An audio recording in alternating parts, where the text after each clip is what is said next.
Zach the Trainer, ZachTheTrainer.com coming at you. It's a beautiful cold day.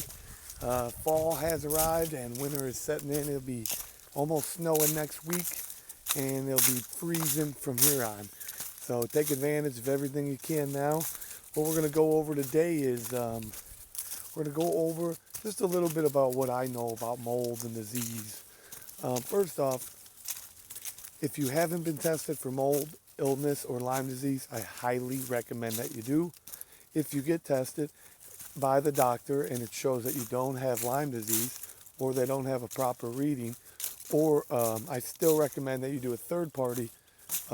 Great Lakes Laboratories is a great place to start. There's a bunch of other good places, but third parties are more important because the U.S. government does not want you to be healthy. So they'll lie and tell you that anything you want. I took 1 million tests and they were all false. And then I take third-party tests and they all say I'm dying of mold, I'm dying of parasites, I'm dying of Lyme disease, I got freaking SIBO, I got MCS, which is a multiple chemical sensitivity. Which if you have Lyme disease or MCS, more than likely you got a serious ass mold problem. And there's also some people are more sustainable. They got a special gene, go figure. And I know I got that gene. I'm trying to think of the name of it. I can reference it also if you need it, so you can make sure that they look that up on you. Special gene that 10 to 28% of people living in this world today have, and aka you almost have no shot because everything and everywhere has mold, has some type of infection to it, or sometimes makes you sustainable. Like, for example, if your house has mold in it, if you could see mold, you probably got a mold problem like none other. You don't usually see anything.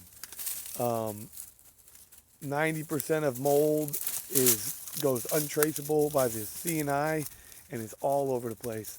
Also, any colognes, any perfumes, any dyes, any additives for anything that smells, you're probably going to be sensitive to, because mold adds to sensitivity to other parts of the body. Once you are infested with mold, parasites are more sustainable to stay in you. So are co-infections. Co-infections are there's all types of different Lyme disease that links co-infections. So for example, if you got Lyme disease, you can have a co-infection, which makes you 10 times more sustainable to have mold illness. Okay, there's a million different or you can have some type of like co-infection. For example, you get infections go in you and most of them come out of you. Parasites go in you, most of them come out of you. Mold goes in you, most of it comes out of you. Most of the time it comes out of you. But for those that it doesn't come out, which if your body's stressed, if you're overweight, you're putting on weight, you got headaches, if you've been vaccinated, you need to check out all that stuff. Mold is serious. I worked construction for 15 years. That just added to my illness. Oh man, it's just a mess. Walking my spoiled ass dog. Mold is a killer, but anything in the construction world, it just adds on top of that. For example, if you've ever demoed a house or a building, which I've demoed thousands and thousands and thousands, also painted thousands and thousands of buildings, houses, porches, and still do occasionally, but you have to be protective. So you got to wear you got to wear goggles, you got to wear face protectors, you got to wear full body suits. I didn't wear none of that stuff. I was dirt poor. I didn't know anything about all this stuff. I was making $10 an hour. I couldn't afford freaking buy a damn mask or a $40 suit. But now I wish I would have invested in all that or got out of the construction earlier if I knew about all that. But it started way before that. I've lived in 20-something different places. I had no chance. Also, the town I grew up in was infested with, was killing people from oil.